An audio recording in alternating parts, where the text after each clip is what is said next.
just outside, that's where you find ENCA senior reporter Siphamandla Goke, who is making his way with regiments of Amabutho. Siphamandla, where are you and what are you seeing?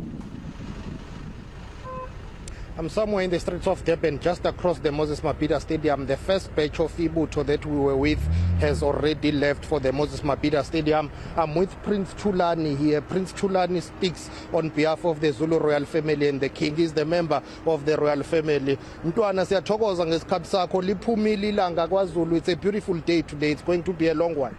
We are so excited. We are happy. It's been a long time. Our tears now have been wiped because we are having our new king. Yes. What will be the king's main priority to develop his father's people? You know, the king has a very love for Amabutho.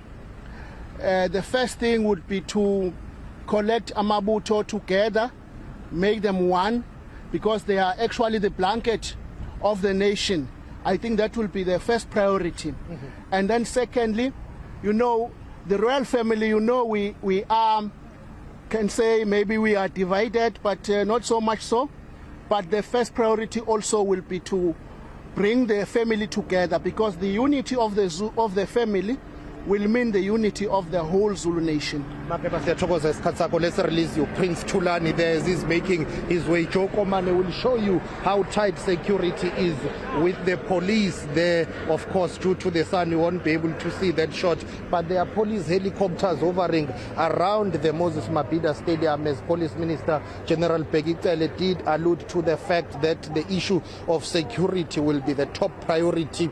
A number of police officers are deployed here to keep an eye on this event, one of the biggest and historic events in the Zulu calendar, Thula Sizwe. And it's so interesting that we are in Durban, by the way. Where you are, Thula Sizwe, at the Moses Mabhida Stadium, I'm not sure whether many people are aware that indeed that stadium, when it was first conceptualized, when they were talking about building that stadium, the first name that they proposed was King Senzangakhona. So there is some royal connection to that stadium. I'm just gonna walk across here and make way for traffic officers and law enforcement there. I was explaining the story about Moses Mabhida's first name, which was King Senzangakhona. That is the name that was proposed later on after public consultations and some political interventions. It had to change because many people felt that you already had other buildings and stadiums named after members of the royal family, including kaZwelithini Stadium in Mlazi,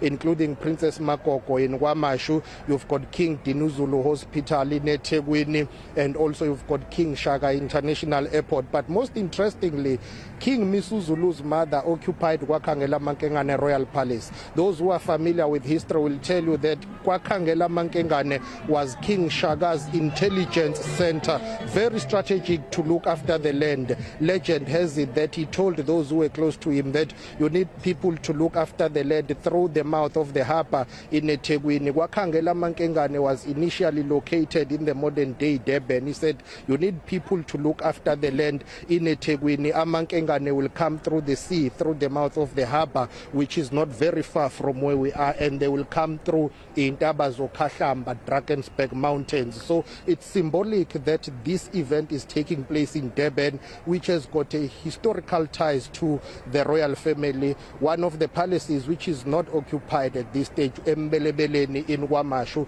kaZwelithini at some point lived there. King Bebuzulu utilized that palace, Mbelebeleni, but also King MisuZulu's grandmother, Queen Tomo, kaZwelithini's mother, is laid to rest in eThekwini, Thula Sizwe.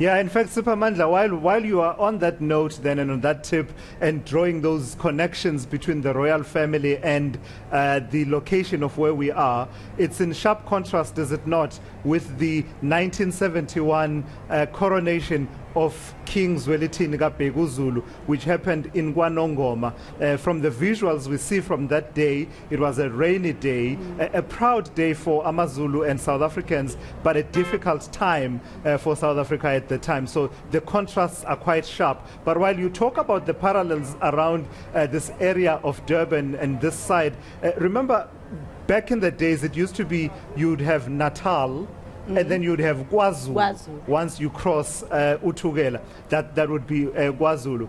But Siphamandla, take it further then in the stories that you are telling about the connections with the royal family and these areas. We have close by areas like Amanzimtoti, which is not far from here, and there's a history around that. Many of these places named by King Shaka Senza, as well as areas like Guaduguza. Take it from there.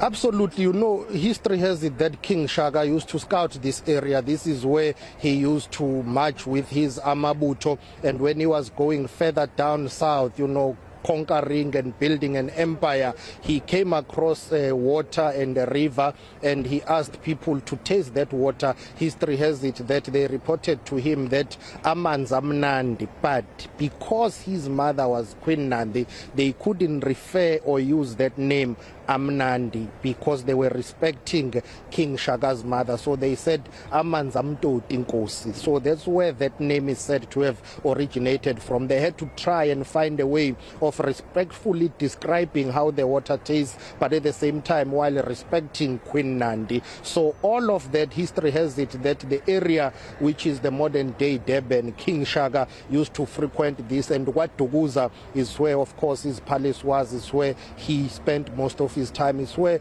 he was killed, by the way, by his brothers. And as we are here today with this handover certificate ceremony, many people are talking about divisions within the Zulu royal family. As myself and Jokomane will try and take a walk down the road to see if we'll be able to find more people who are coming to the Moses Mabhida Stadium. But I'm saying, as history has it, that the issue of divisions and the dispute over the throne within the royal family is not something new. Guaduguza is where King Shaka used to live. It's where he was killed by his own brothers. And then King Dingane took over from him. King Dingane himself was dethroned by his own brother King Pande. King Cetshwayo came over. There was a dispute. Some say at the time King Pande would have preferred one of his sons, Prince Mbuyazi, to take over. There were tensions between King Cetshwayo and Prince Mbuyazi. So it's not something new. It has happened before.